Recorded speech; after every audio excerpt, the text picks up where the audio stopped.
नमस्कार, मी डॉक्टर विनया पाटील सखी सह्याद्रीमध्ये तुमच्या सर्वांचं मनपूर्वक स्वागत। खरंच काही पाऊस असता की पाऊस पडला की आपल्या मनात कविता रचायला लागतात। म्हणजे घन घन माला नभी दाटल्या कोसळती धारा हे असू दे, नाहीतर लहान मुलांचं एरे रे पावसा असू दे। कारण पाऊस पडताच मनात गाणं गायला लागतं, मग डॉक्टर असू दे नाहीतर इतर कोणी असू दे। मनातली गाणी असतात ती आपल्याला पावसात भिजायला मुक्त करतात।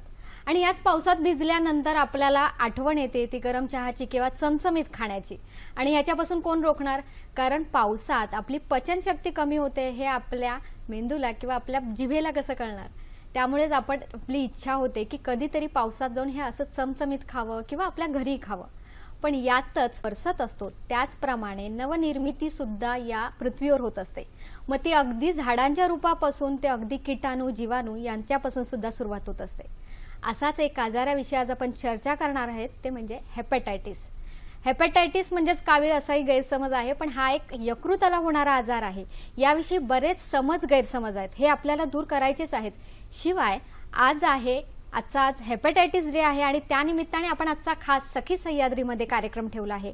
या कार्यक्रमाचा विषय आपला जो आहे त्याच्यानुसार आपल्याला गैरसमजुती दूर करायचेच आहेत। याशिवाय आपल्याकडे जे डॉक्टर आलेले आहेत त्या डॉक्टरांकडून बरीच माहिती घ्यायची, या आजाराला कसं दूर ठेवू शकतो हेही बघायचं आहे। त्यासाठी आपला विषय जाणून घ्या, हेपेटायटिस समज गैरसमज। आजच्या कार्यक्रमात आज आपल्याकडे आलेले आहेत डॉक्टर आभा नागराल। नमस्कार डॉक्टर। नमस्कार। आणि डॉक्टर गीता बिल्ला। नमस्कार डॉक्टर। नमस्कार। डॉक्टरांचे आपण स्वागत करणारच आहोत, पण सर्वप्रथम तुम्हालाही अशी सूचना आहे की आजचा जो आपला कार्यक्रम आहे त्या कार्यक्रमाचा जो विषय आहे त्या विषयाला धरूनच तुम्ही फोन करा। याशिवाय आजच्या जो आपल्या कार्यक्रमात फोन करताना तुम्ही तुमच्या टीव्हीचा आवाज बंद करा, जेणेकरून आपला प्रश्न हा आमच्यापर्यंत व्यवस्थित ऐकू जाईल। दोन्ही आपले जे तज्ञ डॉक्टर आहेत डॉक्टर आभा नागराल आणि डॉक्टर गीता बिल्ला यांचा ॲड्रेस आपण आपल्या कार्यक्रमाच्या दुसऱ्या आणि शेवटच्या ब्रेक नंतर दाखवणार आहोत। डॉक्टरांची आपण माहिती घेऊया। डॉक्टर आभा नागराल या MBBS MD आहेत, त्या सर्जन आहेत, लिव्हर ट्रान्सप्लांटचे सर्जरी डॉक्टर करतात। लिव्हर स्पेशालिस्ट म्हणून त्या मुंबई आणि नवी मुंबईत कार्यरत आहेत। चिल्ड्रन लिव्हर फाउंडेशनच्या त्या मुख्य ट्रस्टी आहेत। देशात परदेशात लिव्हर डिसीजवर त्यांनी पेपर प्रेझेंटेशन केलेले आहेत। आपल्या ज्या दुसऱ्या पाहुण्या डॉक्टर आहेत डॉक्टर गीता बिल्ला, यांची माहिती अशी आहे की डॉक्टर MBBS MD आहेत। त्यांनी KM मधून गॅस्ट्रोएंट्रोलॉजी मध्ये शिक्षण घेतलेले आहेत। टोरंटो जनरल हॉस्पिटल कॅनडा येथून त्यांनी हेपॅटॉलॉजी म्हणजे यकृत तज्ञ तसेच लिव्हर ट्रान्सप्लांट मध्ये शिक्षण घेतलेले आहेत। सध्या त्या यकृत तज्ञ म्हणून हिरानंदानी हॉस्पिटल मुंबई येथे कार्यरत आहेत। देशात तसेच परदेशात त्यांनीही 40हून अधिक पेपर प्रेझेंटेशन केलेले आहेत। डॉक्टर एवढ्या मोठ्या आहेत आणि त्यांचा एवढा अनुभव इतका दांडगा आहे की नक्कीच आपल्या गैरसमजुती तर दूर होतीलच। त्याच्यामुळे पटकन आपण आपल्या कार्यक्रमाला सुरुवात करूया, पण त्याआधी तुम्हाला लागतील आमचे फोन नंबर, ते चटकन लिहून घ्या। 022 हा मुंबईचा कोड क्रमांक आहे आणि फोन नंबर असा 24908050 24988050। डॉक्टर पुन्हा एकदा तुमच्या दोघींचे या कार्यक्रमात स्वागत। आज डॉक्टर आपण हेपेटायटिस डे साजरा करतोय आणि बऱ्याच जणांना पहिला प्रश्न आहे की कावीळ म्हणजे हेपेटायटिस, आणि हीच आपल्याला गैरसमजूत दूर करायची आहे। तर सर्वप्रथम मला असं सांगायचं आहे डॉक्टर गीता, तुम्ही सांगा की मुळात हा जेव्हा कावीळ हा आजार आहे यकृताला होणारा आजार आहे, तर यकृताची आपल्या शरीरात रचना कुठे असते आणि त्याचे कार्य काय असतं? यकृत हा कम्प्युटरमध्ये एक स्लाइड घातली आहे सगळ्यांना दाखवायला, तर त्यामध्ये तुम्हाला जसं दिसतं ते तुमच्या अंगामध्ये पोटामध्ये असतं आणि ते उजव्या बाजूला असते। आणि हा एक आपल्या अंगामधला सर्वात मोठा सॉलिड ऑर्गन असतो आणि आपलं यकृत एक काम करत नाही, ते भरपूर काम करतं।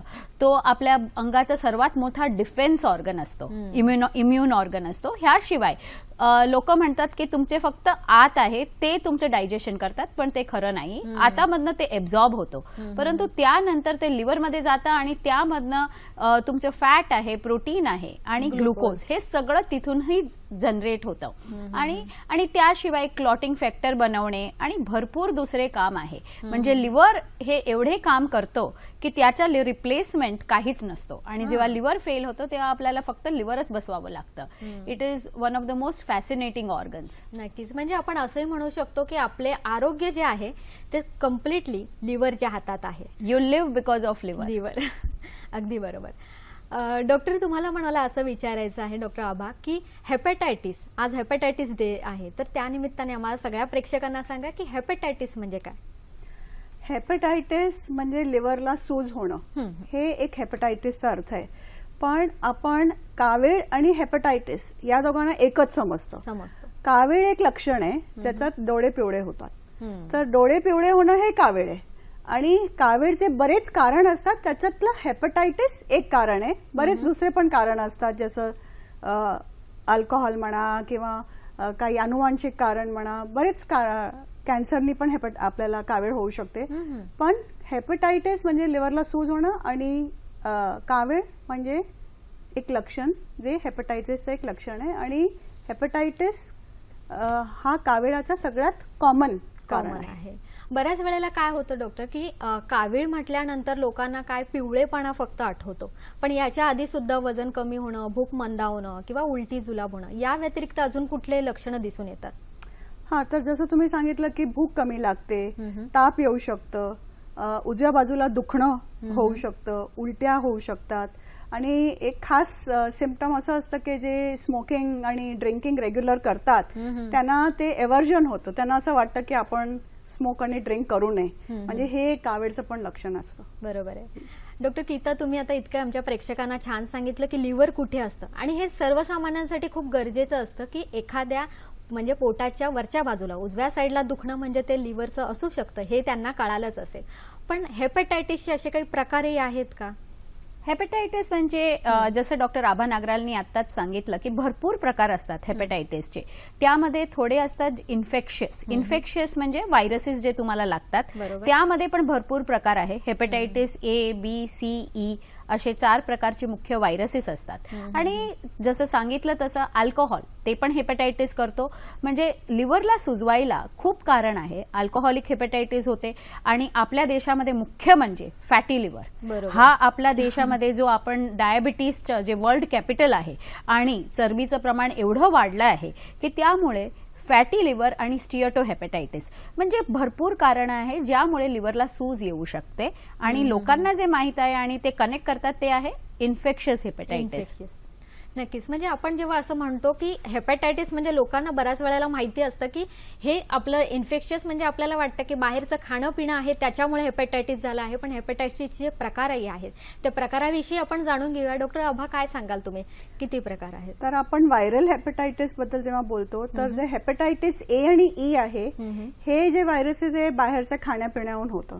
आणि युजली एपिडेमिक जे आपण वाचतो की या जागेत नॉर्थमध्ये किंवा आता अहमदाबादमध्ये हेपॅटायटिस झालं, तर हा जो हेपॅटायटिस असतो पिण्याचं पाणी आणि जे सुवेज वॉटर असतं, हे दोन्ही पाण्याचे पाईप मिक्स होतात आणि तेव्हा ते एपिडेमिक्स होतात. तर हेपॅटायटिस ए, ई खाण्या आणि पिण्या म्हणून होतो.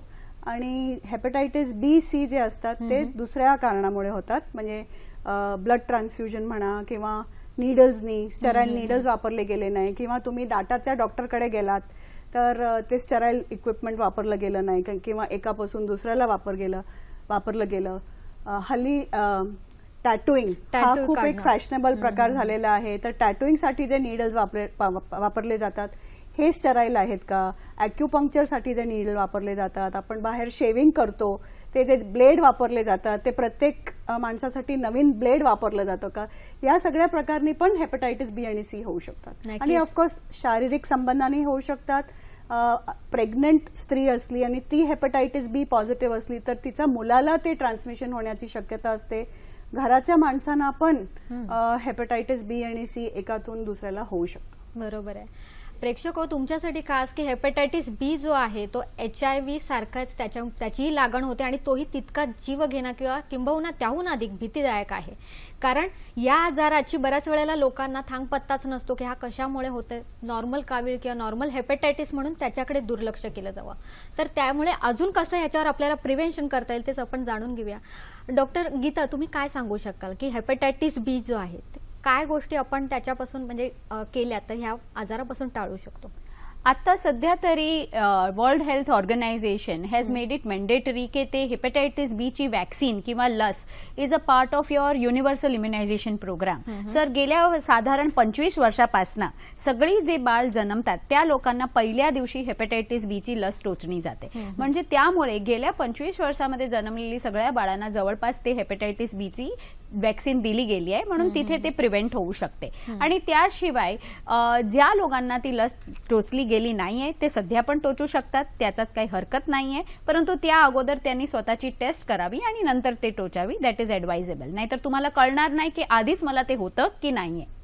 आणि ॲज डॉक्टर आभा मेन्शन की तुम्ही कुठे नीडल्स घेतात, कुठे सुया घेतात आणि त्यावर तुम्ही लक्ष ठेवा. हे एक मुख्य आहे. सध्याचे ब्लड बँक हेपेटायटिस बी, सी, HIV सगळंच टेस्ट करतात. म्हणजे आजच्या क्षणात तुम्हाला ब्लड मधून किंवा ब्लड प्रोडक्ट्स मधनं हे सगळे व्हायरस लागणे थोडं अशक्य आहे. नक्कीच. आपल्याला एक फोन आलेला आहे, बघूया काय म्हणतात ते. हॅलो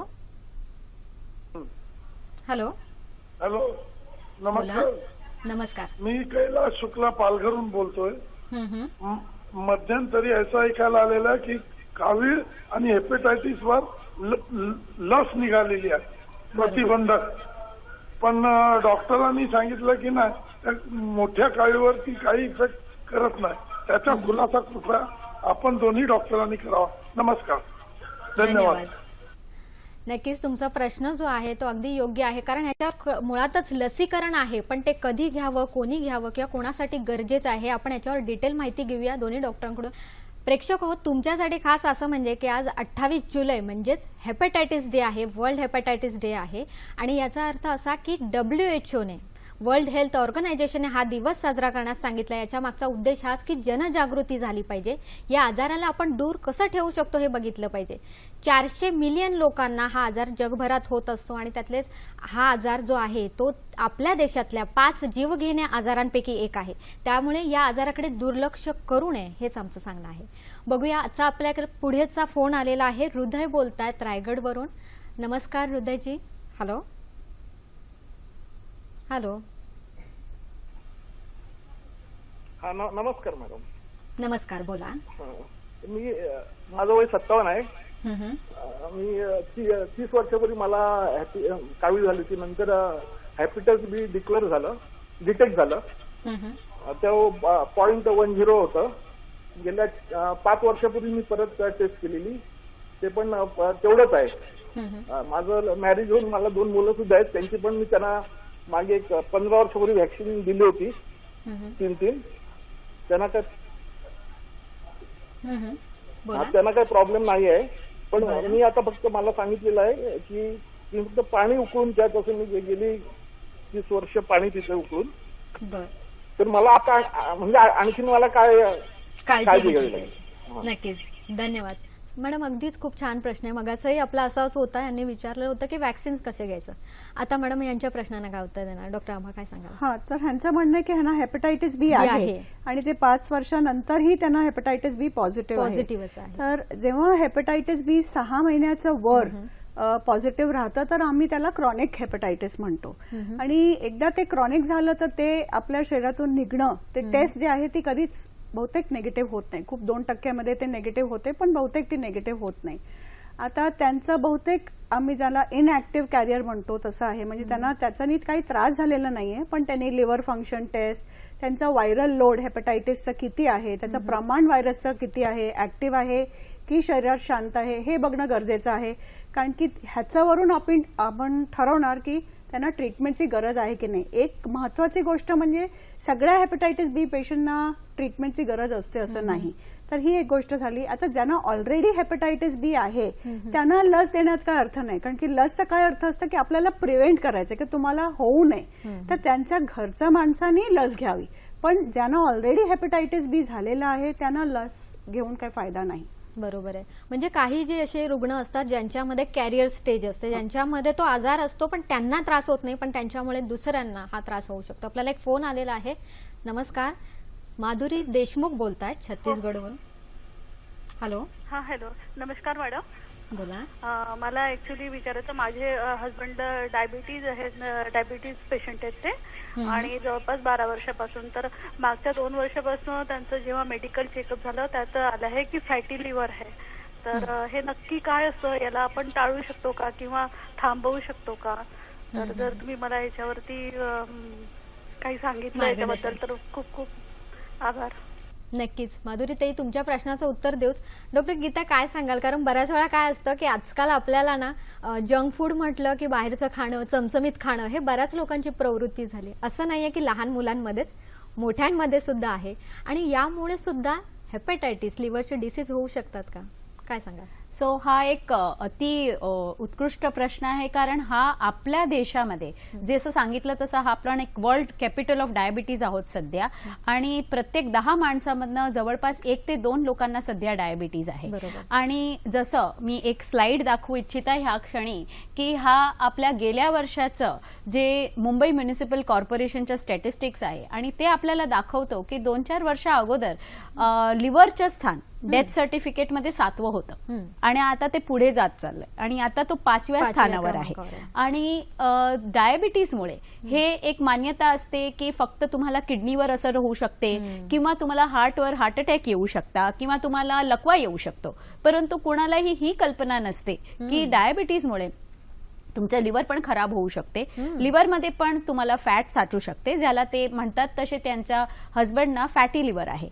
आणि हा फॅटी लिव्हर हे खूपच इनॉक्युअस, म्हणजे त्याला खूप महत्व आहे. जर तुम्ही डायबिटीज कंट्रोल करू शकता, तुमचे कोलेस्ट्रॉल आणि ट्रायग्लिसराईड नावाचे घटक जे रक्तामध्ये असतात त्याला कंट्रोल करू शकता, आणि मुख्यतः तुमचं वजन. आपल्या देशामध्ये आपण प्रत्येक वेळा जेव्हा वजनेचं बोलतो तेव्हा आम्ही बोलतो BMI म्हणजे बॉडी मास इंडेक्स. ओके, म्हणजे तुमचं वजन तुमच्या हाईट अनुसार राहावा, वयानुसार नाही. माझी वय एवढी झाली तर मला एवढं वजन चालेल नाही. तुमची वय कितीही हो, परंतु तुमच्या हाईट अनुसार तुमचं वजन राहावं, तुमची BMI 23 पेक्षा कमी राहावी, तरच तुम्ही ह्या सगळ्याला प्रिव्हेंट करू शकता. आणि त्याच्याकडे दुर्लक्ष करायसारखं नाही आहे. सगळेच फॅक्टर कंट्रोल करा तर फॅटी लिव्हर पण कंट्रोल होऊ शकते. नक्कीच. डॉक्टर आभा, जसं तुम्ही मगाशी सांगितलं की वॅक्सिन जे आहे ते वॅक्सिन अवेलेबल आहे, ते कधी कधी कोणी घ्यायचं याच्यावर परत एकदा सांगाल का? हा, तर आता आपल्याकडे A, B, C, D आणि E 5 प्रकारचे व्हायरस आहेत, पण फक्त आपल्याकडे A आणि B ह्यांचे वॅक्सिन्स उपलब्ध आहे. C आणि E चे वॅक्सिन्स अजूनही मार्केटमध्ये नाहीये, रिसर्च चालू आहे पण अजूनही उपलब्ध नाहीये. तर आता A चं जो वॅक्सिन आहे ते हे मी सांगितलं की बहुतेक A चं इन्फेक्शन लहान मुलांमध्ये होतो, आणि बरीच लहान मुलं ना हे इन्फेक्शन सब क्लिनिकल इन्फेक्शन होतं. म्हणजे काय की इन्फेक्शन झालंय पण मुलांना कळत नाही, आणि मग त्यांना प्रोटेक्शन लाईफ लॉंग राहते. तर A मध्ये आम्ही म्हणतो की तुम्हाला वॅक्सिनेट करायचं असलं तर तुम्ही साधारण, माझं असं मत आहे की 12-13 वर्षाचं वयाने बघा की त्यांना प्रोटेक्शन आहे की नाही, आणि नसलं तर हेपॅटायटिस A चं वॅक्सिन द्यावं. का? कारण की ॲडल्ट एज ग्रुपमध्ये हेपॅटायटिस A झालं तर ते जास्त सिव्हिअर असतं. तर अराउंड 10वीला मूल आलं की A चं वॅक्सिन द्यावं, पण टेस्ट करून की त्यांना ऑलरेडी झालेलं आहे की नाही, आणि त्याचे अँटीबॉडीज प्रोटेक्टिव्ह असले शरीरात तर मग ते वॅक्सिन पण द्यायची गरज नाही. हेपॅटायटिस B, जसं डॉक्टर गीतानी सांगितलं की हल्ली सगळ्या मुलांना on the day of birth मिळतं, पण हे आपल्या देशामध्ये सगळ्या स्टेट्समध्ये नाही, अजून फक्त 17 स्टेट्समध्ये आहे. महाराष्ट्रामध्ये सगळ्या मुलांना मिळतं. तर लहान मुलांना आपल्याला हेपॅटायटिस B देण्याची गरज नाहीये, पण बाकी जे लोक आहेत त्यांनी हेपॅटायटिस B घ्यावं, एस्पेशली जे हाय रिस्क ग्रुप आहे, जे डायलिसिसला जातात किंवा ज्यांना कुठलंही क्रॉनिक आजार असलं, जे सारखे हॉस्पिटलमध्ये जातात, ज्यांना सुया लागण्याची शक्यता आहे, त्यांनी हेपॅटायटिस B वॅक्सिन घ्यावं. घरात कोण हेपॅटायटिस B पॉझिटिव्ह असलं तर बाकीच्यांनी टेस्ट करून की त्यांना हेपॅटायटिस B नाहीये. कारण की असं बघितलं गेलंय की एक जण घरात पॉझिटिव्ह असलं तर 30% लोक घरातले पॉझिटिव्ह असणार आणि त्यांना ह्याची जाणीव नसणार. तर आधी टेस्ट करावं आणि मग निगेटिव्ह असलं तर त्यांनी वॅक्सिन घ्यावं. तर असले जे आपण हाय रिस्क ग्रुप्स म्हणतात त्यांना तर नक्कीच घ्यावं, पण सगळ्यांनी पण घ्यायला काय हरकत नाही. पण हे वन टाइम वॅक्सिन असतं का हेपॅटायटिस B? त्याचे 3 डोस असतात. एक पहिल्या महिन्याला आज घेतलं तर दुसरा डोस 1 महिन्यानी आणि तिसरा डोस 6 महिन्यांनी. नॉर्मली आम्ही म्हणतो की 3 डोस पुरतात आणि आणखीन काही बूस्टर घ्यायची गरज नसते, कारण की एकदा घेतलं तर लाईफ लॉंग प्रोटेक्शन असतो. पण ज्या लोकांची इम्युनिटी कमी असते त्यांनी 5-5 वर्षांनी बूस्टर घ्यावं. नक्कीच प्रेक्षक हो, तुमच्यासाठी खास हे वॅक्सिनचं सांगितलं, कारण या वॅक्सिन विषयी बऱ्याच लोकांमध्येच गैरसमजत आहेत, माहितीच नाहीये की या वॅक्सिन आहेत. तर तुम्ही तुमच्या जवळच्या डॉक्टरांकडे, योग्य डॉक्टरांकडे जाऊन या लसीकरण करून घेऊ शकतात. आपल्याला एक पुढचा फोन आलेला आहे. गणेशजी बोलतायत अमरावतीवर. नमस्कार. हॅलो. हा नमस्कार. बोला सर. मॅडम मला पित्ताशयाच्या पिशवीमध्ये खडे आहे आणि त्या खड्यामुळे मला नेहमी म्हणजे 2007 पासून तर 2016 पर्यंत कंटिन्यू पिलिया होते, वर्षामधून 2 वेळा. काय होतंय? पिलिया पिलिया होतंय. बरोबर. हा हा. म्हणजे पित्ताशयाच्या पिशवीमध्ये स्टोन आहेत, त्याच्यामुळं पिलिया होतोय. आणि ते वारंवार पिलिया होण्याचं प्रमुख कारण काय आहे याची थोडीशी माहिती आणि त्याच्यावरला उपाय सांगावा. नक्कीच गणेशजी, तुमचा प्रश्न अगदी योग्य आहे, कारण शरीर पिवळं झालं म्हणजे कावीळ झाली हे जरी असलं तरी यासोबतच अजून दुसरी कुठली लक्षण हेही आपण जाणून घ्यायचंय. पण आज आपल्याकडे दोन्ही लिव्हर स्पेशालिस्ट डॉक्टर आले, त्यांचा पत्ताही तुम्हाला जाणून घ्यायचा आहे. तर आता आपण बघणार आहोत डॉक्टर आभा नागराल यांचा पत्ता. डॉक्टर आभा नागराल, नागराल क्लिनिक, 08 नवभावना, VS मार्ग, सिद्धिविनायक मंदिराजवळ, प्रभादेवी, मुंबई 25. संपर्कासाठी दूरध्वनी क्रमांक आहेत 022 हा मुंबईचा कोड क्रमांक आहे आणि लँडलाईन नंबर 242 22 आणि वेबसाईट आहेत www.childrenliverindia.org.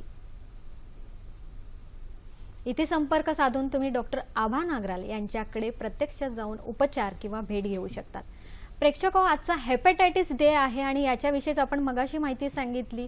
आपल्या देशात किंवा जगभरात किती रुग्ण आहेत, पण या वर्षीचं थीम असं आहे की नो हेपॅटायटिस ॲक्ट नाऊ, म्हणजे आपण त्वरित हेपॅटायटिसला ओळखलं पाहिजे आणि त्याच्यावर उपचार करून मात केली पाहिजे.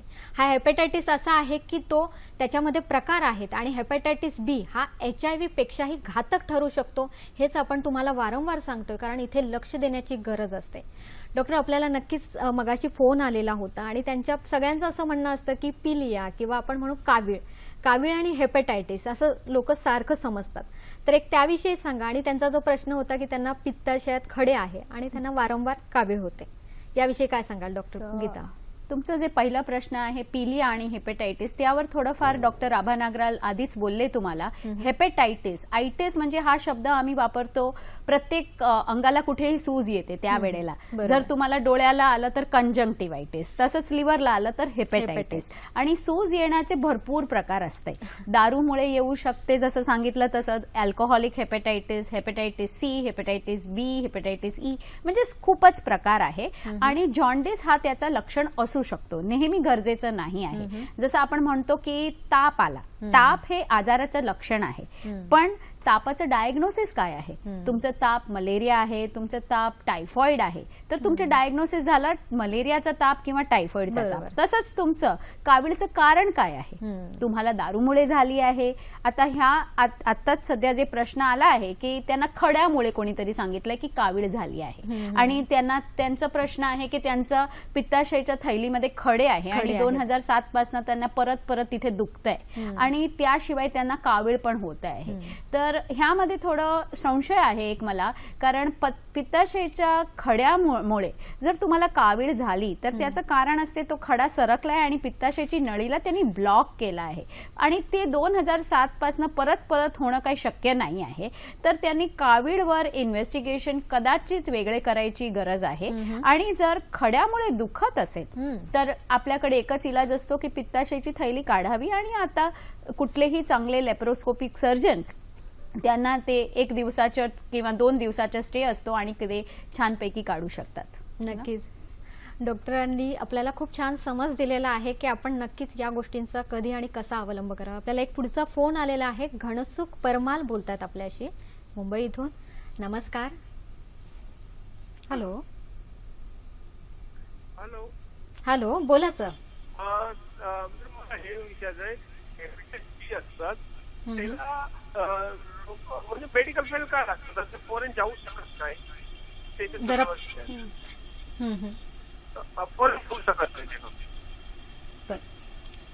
आहे, धन्यवाद. काय सांगाल डॉक्टर आभा? हो, हे एक कॉन्ट्रोवर्शियल इश्यू आहे issue आहे. की बऱ्याच कंट्रीजमध्ये, स्पेशली गल्फ कंट्रीजमध्ये, आणि म्हणजे प्रत्येक आठवड्यात आमच्याकडे असले पेशंट येतात ज्यांचं हेपटायटिस बी किंवा सी पॉझिटिव्ह असल्यामुळे त्यांना अनफिट केलं जातं. बरोबर. तर त्यांचं ते प्री एम्प्लॉयमेंट जे चेक म्हणतो त्याच्यात ते केलं जातं, हेपटायटिस बी आणि सीचं टेस्ट, आणि पॉझिटिव्ह असलं तर म्हणतात की ते अनफिट आणि ते जाऊ शकत नाही. तर आता हा जो त्यांचा कायदा आहे ते बरोबर आहे की नाही, इट विल ऑल डिपेंड की तो कशामुळे तिकडे जातोय, कुठल्या कामासाठी तिकडे जातोय.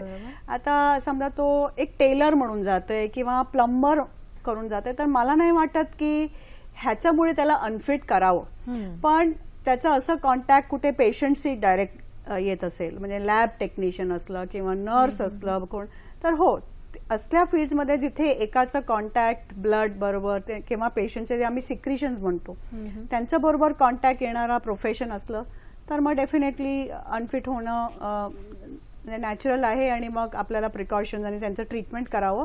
पण हे एक जो ब्लँकेट रूल आहे ते माझ्या मते चुकीचं आहे आणि तसं होऊ नये, कारण की त्यांनी बऱ्याच लोकांचे जे जॉब प्रॉस्पेक्ट्स आहेत ते निघून जातात. बरोबर आहे. डॉक्टर गीता, तुम्ही काय सांगा? नाही, मी तेच आम्हाला आमच्याकडे जसे डॉक्टर आभानी म्हणाले तसे रोज पेशंट येतात आणि अनफॉर्च्युनेटली काय असते की बिचारे ते खूप लोक खूप गरीब वर्गातले असतात बरोबर. आणि त्यांनी एजंट पाठी आणि खूप खूप खर्च केले असतात आणि जो हा रिझल्ट येतो तो एकदम शेवटचा येतो आणि त्या वेळेला त्यांना सांगतात आणि नाकारून देतात की आता तुम्ही जाऊ नाही. तर आणि अनफॉर्च्युनेटली ते येतात आम्हाला आणि सांगतात तुम्ही आम्हाला निगेटिव्ह करून द्या, आणि ते काही शक्य नाही, जसं डॉक्टर आभानी सांगितलं तसं.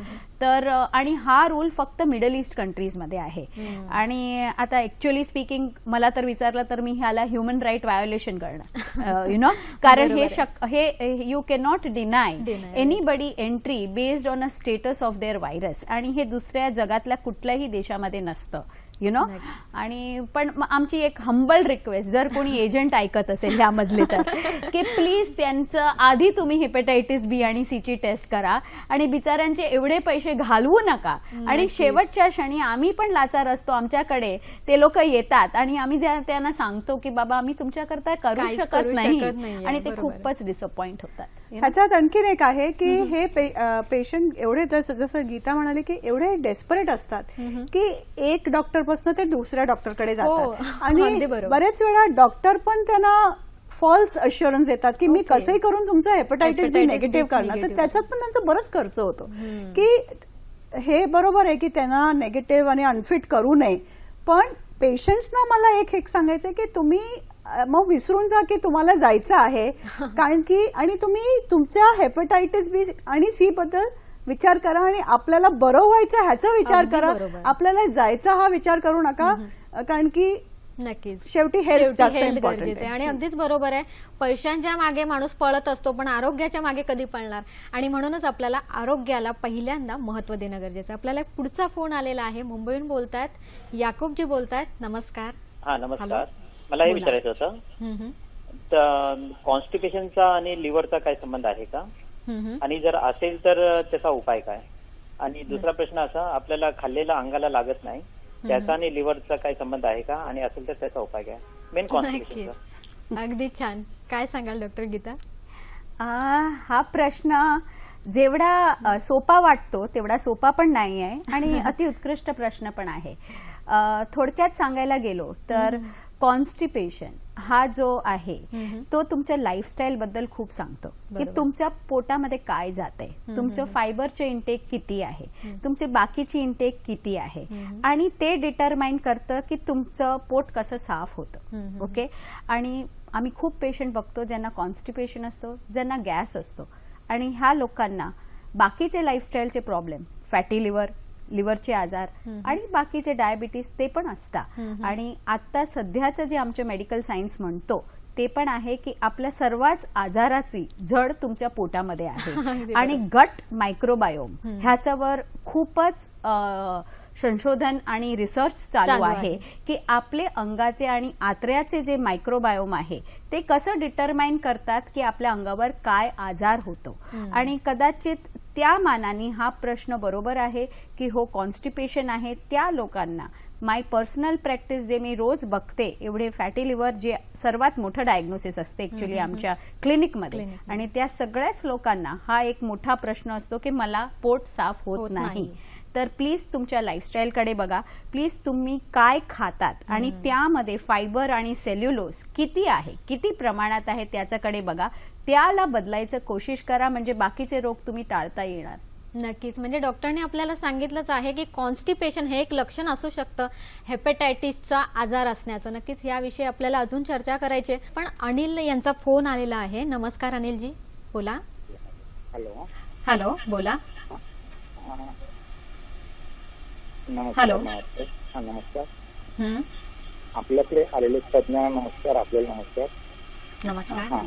तर आपण आता तज्ञांनी सांगितलं की जे पित्ताशयातले खडे आहेत ते काढण्यासाठी लॅप्रोस्कोपी करावी लागते.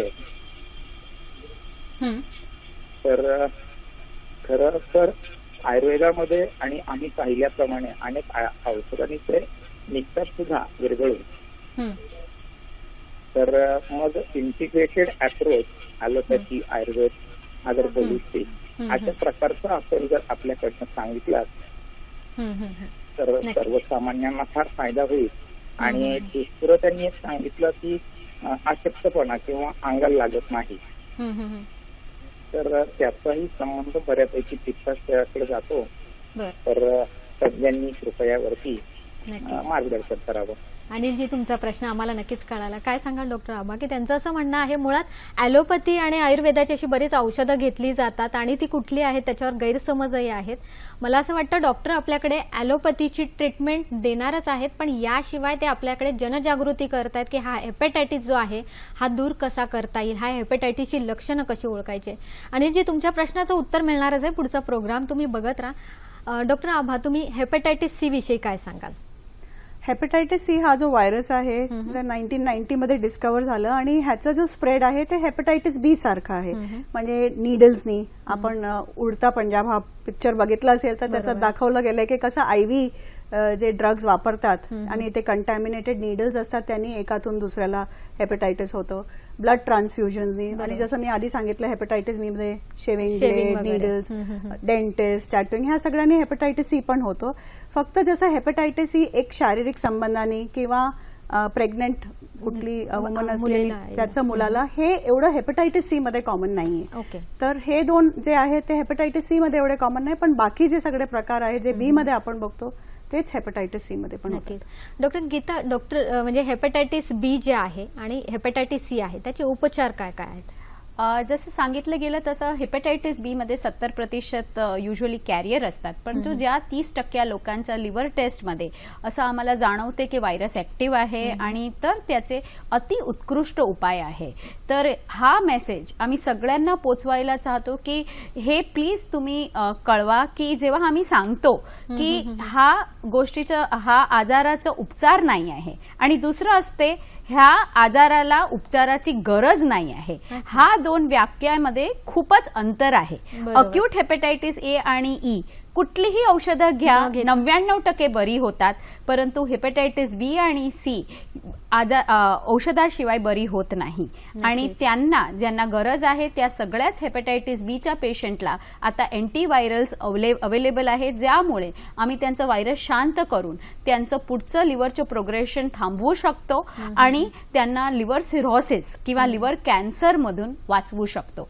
तसंच ते हेपेटायटिस सी करता पण आता अति उत्कृष्ट अँटीव्हायरल्स उपलब्ध आहे, जे फक्त 12 आठवडे ते 24 आठवड्याच्या फक्त गोळ्या खाऊन, आणि ते पण कदाचित तुम्ही लोकांनी पेपरमध्ये सुद्धा वाचलं असेल की आपल्या देशामध्ये जेनेरिक औषधं अवेलेबल आहे आणि दुनियाभरातनं लोक इथे येतात कारण की त्यांच्या देशमध्ये अति महाग आहे, जे आपल्या देशमध्ये भरपूर स्वस्त मध्ये भेटतात आणि त्याचानी त्यांचा इलाज संपूर्णपणे होऊ शकतो आणि आपण त्यांचं लिव्हर पुढे सिरोसिस आणि लिव्हर ट्रान्सप्लांटनी वाचवू शकतो, जे अति महाग असतं. नक्कीच. डॉक्टर, तुम्ही काही स्लाइड आणलेले आहेत त्या आपण आम्हाला जर दाखवा, काही कुठल्या मी पटकन दाखवू इच्छिते की हेपेटायटिस बी आणि सी किती आपल्या देशामध्ये आहे. हे हेपेटायटिस बी ची स्लाइड आहे.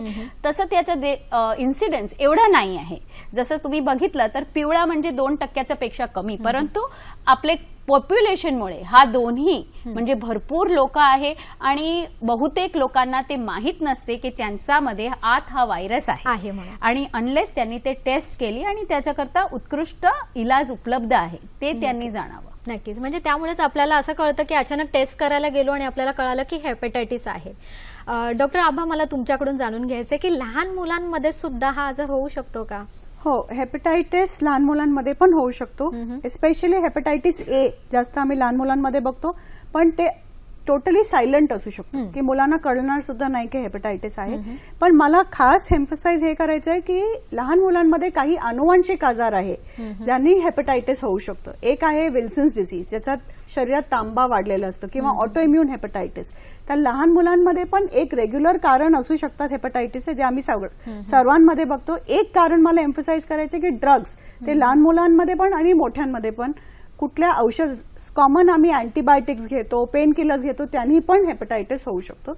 आणि लहान मुलांमध्ये एक खास जेनेटिक अनुवांशिक कारण असतात ज्याच्याने पण हेपेटायटिस होऊ शकतो. नक्कीच. हेपेटायटिस आपल्याला खरंच लक्ष देण्यासारखा आजार आहे आणि आपल्याला एक फोन आलेला आहे, बघूया.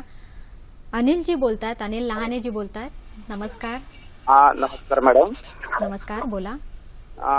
हेपेटायटिस बी पॉझिटिव्ह आल्यानंतर सरासरी त्या माणसाचं आयुष्यमान किती असतं मॅडम? बरं, खूपच छान प्रश्न तुम्ही विचारलेला आहे आणि तुमचा हा प्रश्न हा बाकीच्या लोकांसाठी उत्सुकता निर्माण करणारा आहे की त्या व्यक्तीचं आयुष्यमान कसं असतं, नंतर त्या व्यक्तीने काय काळजी घ्यावी, ही सगळी माहिती घेणार आहोत. आजचा जो कार्यक्रम आहे त्या कार्यक्रमाविषयीच आपला आरोग्य सल्ला काय आहे तो पटकन बघूया. बाहेरून आल्यावर मलमूत्र त्यागानंतर हात पाय साबणाने स्वच्छ धुवावेत. उघड्यावरील पदार्थ, दूषित आहार, शिळे पदार्थ, कच्चे मांस खाऊ नयेत. उकळून गरम केलेले पाणीच पिण्यास वापरावे. मद्यपान, धूम्रपान करणे टाळावेत. दुसऱ्यांच्या स्वच्छता साधनांचा वापर करू नये. उदाहरणार्थ दुसऱ्यांचे कपडे, टूथब्रश, रेझर्स वस्तू इत्यादी वापरू नयेत. कामानिमित्त स्थलांतर कराव्या लागणाऱ्या लोकांनी लसीकरण करून घ्यावेत. डॉक्टर आभा आपल्याला छान समजून सांगतात, त्यांचा पत्ता नक्कीच तुम्हाला बघायचा असेल तर पटकन लिहून घ्या किंवा मोबाईल कॅमेराने फोटो काढून घ्या. डॉक्टर गीता बिल्ला, हिरानंदानी हॉस्पिटल, पवई, मुंबई 76. संपर्कासाठी दूरध्वनी क्रमांक आहेत 022 हा मुंबईचा कोड क्रमांक आहे आणि लँडलाईन नंबर 257 60 502 257 63 500. दोन्ही डॉक्टर आपल्याला खूप छान समजावून सांगतात. नक्कीच हा कार्यक्रमातला जर काही भाग तुमचा बघायचा राहिला असेल तर तुम्ही पुन्हा बघू शकता. तो रविवार दिनांक 31 जुलैला दुपारी 1:30 वाजता. डॉक्टर, आपण एवढी चर्चा करतो आणि डॉक्टर यांचं अनिल यांचा प्रश्न आलेला होता. त्यांचं असं म्हणणं होतं की हेपेटायटिस बी झालेला आहे आणि त्यांनी लाईफ स्पॅन विचारलेला आहे, किती वर्ष जगू शकतात. हा, तर ह्याच्यात असं आहे की हेपेटायटिस बी किती वेळ आहे, त्याचं स्टेज काय आहे लिव्हरचं. कॅरियर असेल तर तो एक नॉर्मल लाईफ जीवू शकतो, तर ते झालं एक एक्स्ट्रीम. पण कोणाला हेपेटायटिस बी मुळे सिरोसिस झालं असेल आणि त्यांचा उपचार होत असेल तर कॉम्प्लिकेशन झाले किंवा ट्युमर झालं तर मग life span obviously cut short होतो. पण एक लक्षात ठेवावं की हेपेटायटिस बी ट्रीट झालं तर ऑलमोस्ट नॉर्मल लाईफ माणूस जीवू शकतो. नक्कीच. डॉक्टर गीता, तुम्ही काय सांगाल की बऱ्याच वेळेला काय होतं, अल्कोहोल हे आपल्या देशामध्ये इतकं सर्रासपणे घेतलं जातं आणि त्यामुळे सगळ्यांना चांगलं माहिती आहे की त्यामुळे लिव्हर खराब होतं, त्याविषयी काय सांगाल तुम्ही? 100% अल्कोहोल एका प्रमाणाचं वर घेतलं की लिव्हर नक्कीच खराब होतो. आणि दुसरं पण आपल्याकडे हे लक्ष ठेवायचं गरज आहे की आपण बहुतेक वेळा आपल्या लोकांना आणि सफेद चमडीच्या लोकांना कम्पेअर करत असतो की ते एवढं घेऊ शकतात तर आपण का नाही. परंतु आपल्याला हे लक्षात असावं की आपल्याला डायबिटीज, फॅटी लिव्हर हे असून आपल्याला थोडक्या अल्कोहोलमध्ये पण आपलं लिव्हर खूपच खराब होऊ शकतं आणि आपण आपलं स्वतःचं अंग बघून त्याप्रमाणे ते घ्यावं. आणि हा एक मुख्य अजूनही कारण आहे. नक्कीच, एकदम छान. एक पॉइंट इकडे बघायचं की लोकांना एक मत असतं की विस्की घेऊ नये पण बिअर आणि वाईन चालतं. तेही तेवढंच विष आहे जसं विस्की आणि जिन आणि वोडका. आणि स्कॉच विस्की हे चांगलं आहे आणि आपण देशी घेतली तर ते नाही असंही नाही, स्कॉच पण तेवढीच वाईट आहे दोन्ही जेवढी देशी. व्यसनं आहेत आणि ते व्यसनांपासून हा, दूर हे राहिलं हा, पाहिजे. हो. नक्कीच. डॉक्टर आभा, असा एक प्रश्न विचारायचा आहे, आपल्याकडे वेळ कमी आहे, पण लोकांना अशी सवय असते केमिस्टकडे जाऊन पटकन औषधं घेणं, यामुळे सुद्धा लिव्हर खराब होऊ शकतं का? हो, आणि मी जसं सांगितलं कॉमन पेन किलर्स जे असतात, अँटीबायोटिक्स असतात, या सर्वांनी लिव्हरवर परिणाम होऊ शकतो. तर हे प्रॅक्टिस करू नये. म्हणजे चांगला डॉक्टर तोच असतो जो कमी तुम्हाला औषधं देतो, त्याच्यामुळेच योग्य सर्जन किंवा योग्य डॉक्टरांकडे जाण्याची गरज असते. प्रेक्षक हो, काही प्रश्न आहेत, तुम्ही विचारले, मी विचारले, तरी डॉक्टर काही असे प्रश्न आहेत ज्याच्यासाठी म्हणजे आपण खास म्हणू शकतो की कावीळ हा आजार आहे ज्याच्यामध्ये समज गैरसमज भरपूर आहेत, आणि असेच काही प्रश्न आहेत जे तुमच्यासाठी मी खास डॉक्टरांना विचारते. डॉक्टर आभा, काय सांगाल की ऊसाचा रस चांगला असतो का? ऊसाचा रस बाईट सेल्फ चांगला आहे, त्याने ग्लुकोज मिळतं, पण ज्या तऱ्हेने माश्या आपल्याकडे बसलेल्या असतात ऊसाच्या रसवर आणि ऊसाच्या दुकानावर, मला वाटतं की ऊसाचा रस घेऊ नये. बऱ्याच वेळा ऊसाचा रस दुसऱ्या आजारांना कारणीभूत आणि असतो. कारण असतो कावीळचा. नक्कीच. डॉक्टर गीता, असं म्हणतात की काविळीमध्ये फक्त उकडलेलंच अन्न खावं, तर ते योग्य आहे का? हो, आपल्याला स्वच्छ अन्नाची गरज आहे. ते उकडलेलं नसूनही स्वच्छ असेल तर ते पण चालतं. चालेल, नक्कीच. डॉक्टर आभा, काय सांगाल की बऱ्याच वेळा घरगुती औषधं किंवा देशी उपचार केले जातात, तर ते हेपेटायटिससाठी योग्य आहेत का? हेपेटायटिस ए आणि ई मध्ये आपण जे काही घेतलं ते फायद्याचं वाटतं, कारण की ते स्वतःच आपोआप बरा होणार असतो. बरं होतात. पण तुम्हाला देशी पण घ्यायचे असले तर त्याचं लेबल असावा. नुसतं पुण्यामध्ये कोणी दिलं तर ते घेऊ नये. बरोबर आहे. डॉक्टर गीता, हळद घेऊ नये असं म्हणतात, तर ते चुकीचं आहे का? हो, योग्य? एकदम चुकीचं आहे. तुम्ही हळद नक्की घेऊ शकता. ते असं म्हणण्यासारखं आहे की मी पिवळे कपडे घालू का? नाही, तुम्ही घालू शकता पिवळे कपडे आणि हळद पण घेऊ शकता. डॉक्टर आभा, शेवटचा प्रश्न की बेड रेस्ट किती दिवस घेतली पाहिजे? हो, आपल्याला अगदी बेडवर चिटकून राहायची अजिबात गरज नाहीये. जेवढं आपलं शरीर टॉलरेट करणार तेवढं आपण थोडं चालणं फिरणं अगदी करू शकतो इझिली. जितकी आपली हालचाल शरीराची गरज आहे तितकीच आपल्याला अन्न सुद्धा योग्य घेणं गरजेचं असतं, हेच डॉक्टरांनी आपल्याला सांगितलंय. आजचा आपला सखी सह्याद्रीचा कार्यक्रम जसा आहे तसाच आपला उद्याच्या सखी सह्याद्रीचा कार्यक्रम काय तोही बघूया. सखी सह्याद्रीच्या उद्याच्या कार्यक्रमाचा विषय आहे महिलांसाठी दूरस्थ शिक्षणाच्या संधी. सहभागी आहेत डॉक्टर माणिकराव साळुंके, कुलगुरू यशवंतराव चव्हाण महाराष्ट्र मुक्त विद्यापीठ नाशिक. प्रेक्षको, आजचा जो विषय होता, खरंच समज गैरसमजुती तर तुमच्याही दूर झाल्या असतील, माझ्याही दूर झाल्या, कारण हा आजार असा आहे आपल्याला वाटतं फक्त खाण्यापिण्यातून होतात, पण असं नाहीये. या आजार हा HIV सारखा जीवघेणा सुद्धा ठरू शकतो. त्याच्यामुळे वेळीच तुम्ही यावर उपचार करून याच्यावरच्या टेस्ट शोधून डॉक्टरांना विचारून टेस्ट केल्या पाहिजे, म्हणजे या आजाराला तुम्ही रोखू शकतात. जाताना एवढंच म्हणता येईल की आपले आरोग्य हे आपल्या हातात म्हणण्यापेक्षा जसं डॉक्टरांनी सांगितलं की हे लिव्हरच्या हातात आहे आणि त्या लिव्हरमुळेच आपण आपलं आयुष्य सुखरपणे जीवन जगू शकतो, आणि हेच लिव्हर आपल्या खाण्यापिण्यातून आपल्या सवयींमधून आपल्याला प्रतीत करत असतं. हेच आरोग्य आपल्या हातात आहे, हाच डॉक्टरांनी आपल्याला संदेश दिलेला आहे. डॉक्टर, तुम्ही दोन्ही डॉक्टर आभा आणि डॉक्टर गीता तुम्ही इथे आलात आमच्या प्रेक्षकांसाठी खास हेपेटायटिस डे निमित्त तुम्ही एवढं छान मार्गदर्शन केलं, त्याबद्दल सखी सह्याद्री आणि दूरदर्शनच्या संपूर्ण टीमतर्फे मी आपले आभार मानते. धन्यवाद.